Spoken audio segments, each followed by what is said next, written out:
এই এলাকায় যদি কারো আমল ওরকম থাকে ভেঙ্গে গেলে আমার কিছু করার নেই। আল্লাযীনা কাফারু ওয়া সাদ্দু আন সাবিলিল্লাহি আযাল্লা আমালাহুম। সূরা মুহাম্মদের প্রথম আয়াতে আল্লাহ জানিয়েছেন, যারা কুফরি করে আর যারা আল্লাহর পথে বাধা সৃষ্টি করে, আযাল্লা ইউদিল্লু বাবে ইফআল, বাংলা অর্থ দাঁড়িয়েছে আমলের বহুবচন আমাল। কোনো মানুষ যদি কুফরি করে আর আল্লাহর পথে বাধা সৃষ্টি করে, সে যেভাবে হোক ওর জীবনের পেছনের আমল আল্লাহ সব নষ্ট করে দিয়েছে, ভেঙ্গে ফেলেছে। এ কোরআন শুনতে আসবে মানুষ আল্লাহর পথে না শয়তানের পথে? আরো জোরে বলেন। মাওলানা আমিনুলকে যারাই বাধা দিয়েছে, আমি সজ্ঞানে স্বেচ্ছায় একেবারে বাস্তবতার সাথে মিলিয়ে কোরআন সামনে নিয়ে বলছি, আপনি নামাজ পড়তে পারেন, পাগড়ি মাথায় দিতে পারেন, হজ করতে পারেন, কোরআন অনুষ্ঠান চালু হবে বাধা দেওয়ার জন্য যারাই বিভিন্ন কায়দায় চেষ্টা করেছেন, আপনার আমল ভেঙে গেছে। কোন হুজুর নিয়ে আসবেন? এবার নিয়ে আসেন।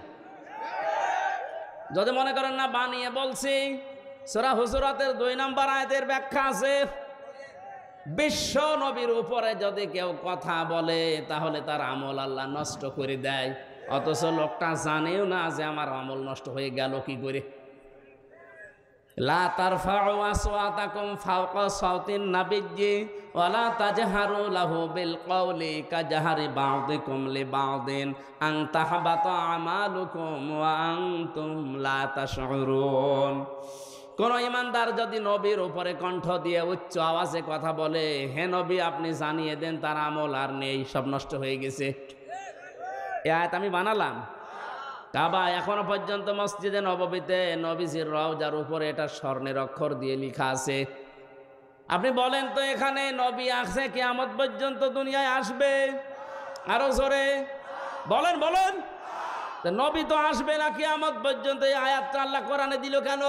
আবার তারফাউ মোজারে দিয়েছেন, এই কারণেই দিয়েছেন বর্তমান, ভবিষ্যৎ, প্রেজেন্ট, ফিউচার। কারণ কিয়ামত পর্যন্ত নবী আসবে না, নবীর ওয়ারিস আলেমরা আসবে। মাওলানা আমিনুল যাই হোক, ওনারে নিয়ে অনেক সমালোচনা আমিও শুনেছি, হোক, কিন্তু নামের আগে তো আলেম লিখা আছে। কথা বলেন না কেন? আপনি এটা অস্বীকার করতে পারবেন যে উনি কামেল পাস করেনি? অন্তত এই দেশের শিক্ষা ব্যবস্থা অনুযায়ী উনি তো আলেম, এই দেশে সবাই জানে মাওলানা আমিনুল সিরির বন্দরের আলেম। আপনি যাই করেন না কেন, উনি তো আর গানের অনুষ্ঠান দেয়নি যে আপনি বন্ধ করে দেবেন। কোরআন শোনার যে ব্যবস্থা করার জন্য চেষ্টা চালিয়েছিল, এমনি এমনি চোখ দিয়ে ওর পানি বের হয়নি। একটা মানুষ কতটা দুঃখ পেলে 15 দিন ঘুমাতে পারেনি, আপনাদেরকে কোরআনে কারিম শোনাবে এই জন্যে। সুতরাং কোরআন শুনতে যারা বাধা সৃষ্টি করেছেন, সে যেভাবেই হোক না কেন আপনার আমল কিন্তু ভেঙে গেছে। এই এদিকে তাকা। নামাজ ভেঙে যাওয়ার কারণ আমরা জানলাম কয়টা? 19টা। কয়টা? ওযু ভেঙে যাওয়ার কারণ কয়টা? আমল ভেঙে যাওয়ার কারণ কয়টা? 2টা। আন্দাজে শুনছে। সূরা মুহাম্মদের প্রথম আয়াত দলিল দিলাম না যে 2টা? কথা বলেন না কেন? পৃথিবীর যে কোনো জিনিস আপনি দেখবেন সেটা নষ্ট হয়ে যাওয়া, ভেঙে যাওয়ার একটা পথ আছে।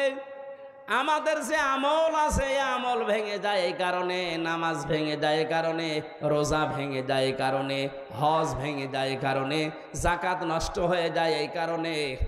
যাকাতের আবার জায়গা আছে 8টা। কয়টা? 8টা বাদ দিয়ে যদি মানুষ 9 নাম্বার জায়গায় দেয়, তাহলে ওই যাকাত ভেঙে যাবে, নষ্ট হয়ে যাবে। জান্নাত যাওয়ার জন্য যেটা আসল দরকার, ঈমান, ঈমানও মাঝে মাঝে ভেঙে যায়। আসতে বলেন। ঈমান ভাঙে না? ঈমান ভাঙার কারণ 10টা। কয়টা? আমি সংক্ষেপে আপনাকে লিখে নেওয়ার জন্য বলছি, কাজে লাগবে লিখেন। ঈমানও মানুষের ভেঙে যায়। 1 নম্বরে সূরা জুমারের 65 নম্বর আয়াতের দলিলটা আছে। আমি শুধু থিওরিগুলো বলছি, বাড়িতে মিলিয়ে নিয়েন। এক নম্বরে দুনিয়ায় কেউ যদি শিরিক করে তার ইমান ভেঙে যায়, নষ্ট হয়ে যায়, ওই ইমান নিয়ে জান্নাতে যাওয়া সম্ভব না। দুই নম্বরে কেউ যদি কুফরি করে, কুফরি মানে কি?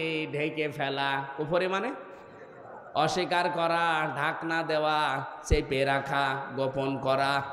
আল্লাহর কোনো বিধান জানার পরে যদি কেউ চেপে রাখে, গোপন করে, সে উপকারান্তে কাফের, তারও ইমান ভেঙে গেছে। আর এইটা বাংলাদেশে এখন বেশি। তিন নম্বরে কেউ যদি নেফাকি করে,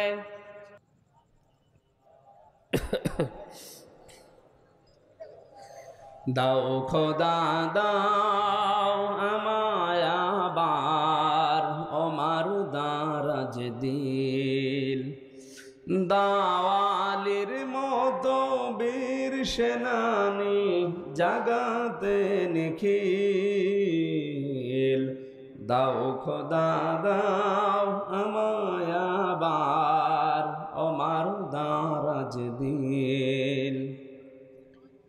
হামজাকে দাও ঘরে ঘরে জীবন দিতে ওয়াকাতরে, হামজাকে দাও ঘরে ঘরে জীবন দিতে ওয়াকাতরে, আবার কাবা ভাঙতে এলে পাঠাওয়া বাবিল, দাও খোদা দাও আমায় আবার ওমার দারাজ দিল। সচ্চা ঈমান দিয়ে পাঠাও শত সাহাবা, যাদের দেখে বিশ্ব আবার বলুক মারহাবা। আবার পাঠাও আবু বকর, ফিতনা ফাসাদ আসুক সমর, অনড় পাহাড় সম দাও সে মনের মিল, দাও খোদা দাও আমায় আবার ওমার দারাজ দিল। আমার ভাইরা, আমি মাওলানা আমিনুলের কথা এমনি বলি না, যেহেতু নবীজির ইন্তেকালের আগে যে কথা ছিল গুরুত্বপূর্ণ কয়টা, তার ভেতরে এটা একটা। আল উলামা ওয়ারাসাতুল আম্বিয়া, আলেমরা আমি নবীর ওয়ারিস। আমি হয় মাওলানা আমিনুল, মাওলানা হোসাইন, মাওলানা হারুন, যাই হয়ে দেশে আলেম যারাই আছে, আপনি বিশ্বাস করতে পারেন এদের আমল আখলাক ত্রুটি বিচ্যুতি থাকতে পারে, কিন্তু এরা নবীর ওয়ারিস। কিয়ামতের ময়দানে আল্লাহ পাক যদি বিচারও করে, আলেমদের সবার সম্মুখে করবে না, কুদরতের পর্দা দিয়ে ঢেকে নিয়ে গোপনে বলবে এগুলো করেছিলি। এই জন্য একটু মনে সান্ত্বনা আছে, কিয়ামতে অন্তত আল্লাহ মানুষের সামনে অপমান করবে না। উনি শাস্তি যদি দিতেও চায় আল্লাহ গোপনে দেবে। আল্লাহর কাছে আমাদের জীবনের আলেমদের কাকুতি মিনতি, আল্লাহ তুমি গোপনে মাফ করে দিও।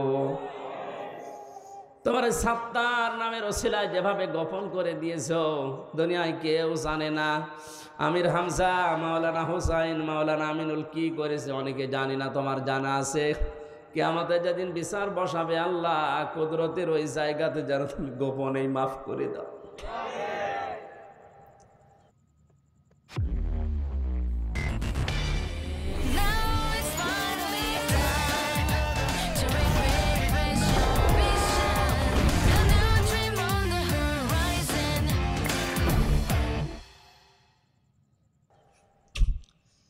আমার ভাইরা, এই জন্য ওনার ওপরে যদি কেউ কণ্ঠস্বর নিয়ে কথাও বলেন, ওনার আমল আখলাক যাই থাকুক না কেন, আপনারটা কিন্তু আল্লাহ নষ্ট করে দেবে।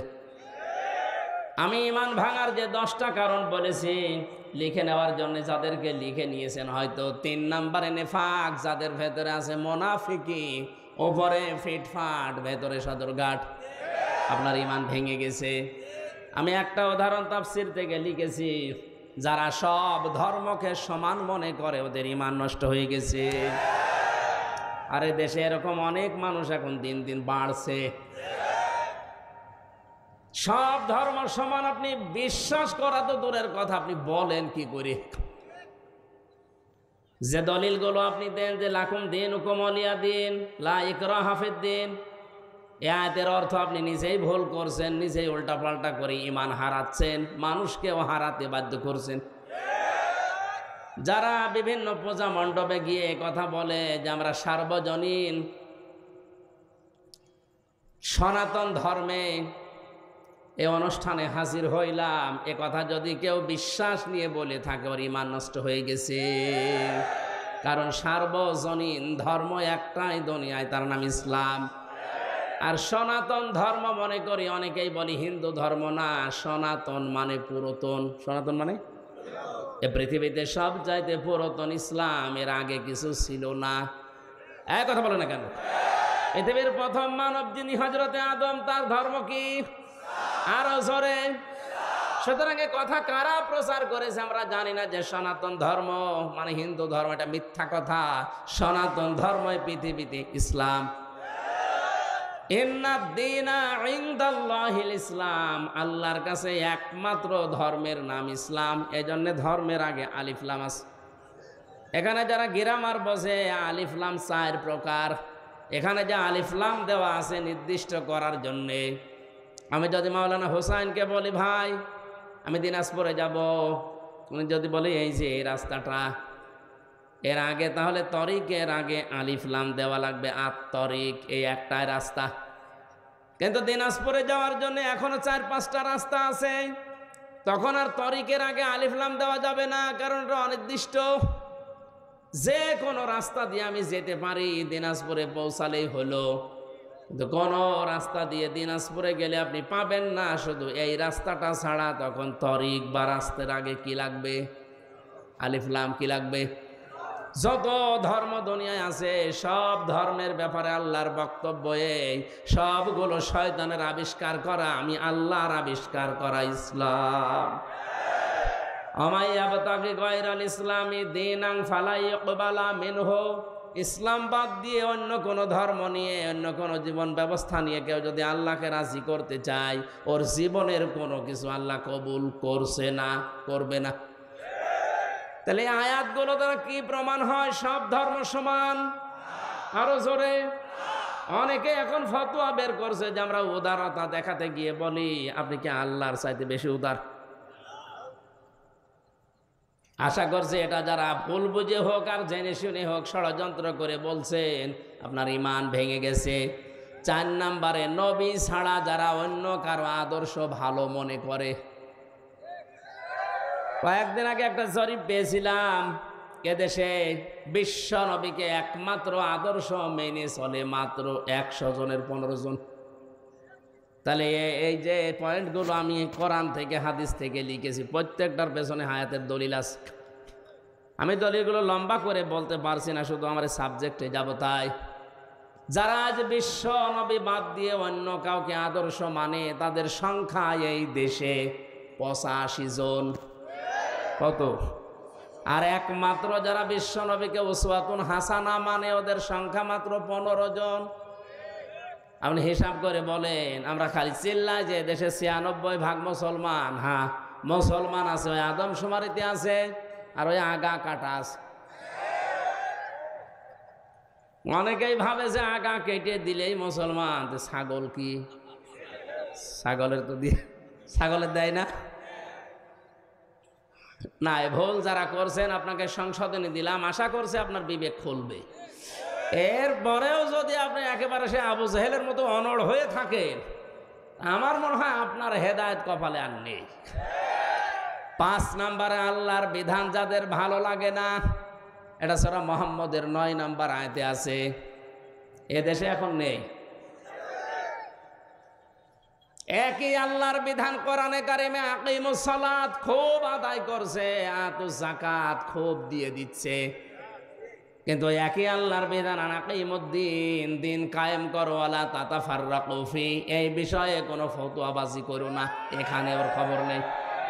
দিনটা যে কায়েম করা ফরজ নামাজের মতো, রোজার মতো, অনেকেই জানেও না ও মানেও না। অথচ পৃথিবীতে যত নবী এসেছিলেন, আমি আলেমদের বলছি, প্রত্যেকটা নবীর শরীয়তে কম বেশি কোনো মাসলা মাসাইল নিয়ে একটু ঝামেলা ছিল। হয়তো অনেক নবীর সাথে আমাদের নবীরটা মেলেনি। যেমন হযরতে মুসা আলাইহিস সালামের জামানায় কারো শরীরে যদি লাপাক লেগে যেত, ওই জায়গাটা এরকম মুছে ফেললেই হয়ে যেত। হযরতে ঈসা নবীর জামানায় একটু কঠিন ছিল, কোনো জায়গায় নাপাক লেগে গেল চামড়া খুশিয়ে খুশিয়ে তুলে ফেলে লেগে লাগতো। আল্লাহ পাক কঠিনটাও দেননি, একেবারে সহজটাও দেননি, আমাদের মাঝামাঝি শরীয়ত দিয়েছেন যে চামড়াও তোলা লাগবে না, আবার মুছে ফেললেও হবে না, 3 বার ধুয়ে ফেলা লাগবে। হ্যাঁ, এই যে মাসলা মাসালে হয়তো বিভিন্ন নিয়ম নীতি নিয়ে মতপার্থক্য ছিল, কিন্তু আদম থেকে শুরু করে আমাদের নবী পর্যন্ত প্রত্যেকের মিশন একটাই ছিল, আনাকিমুদ্দিন ওয়ালা তাতাফাররাকু ফি। নামাজ যেভাবে কায়েম করো, রোজা যেভাবে ফরজ মনে করে করো, দিন কায়েম করা কিন্তু ঠিক ওই রকম ফরজ। আর এই বিষয়ে কোনো পার্থক্য, মত পার্থক্য, ফতোয়াবাজি, দলাদলি চলবে না। আর যত দলাদলি মত পার্থক্য সব এই জায়গায় এসে,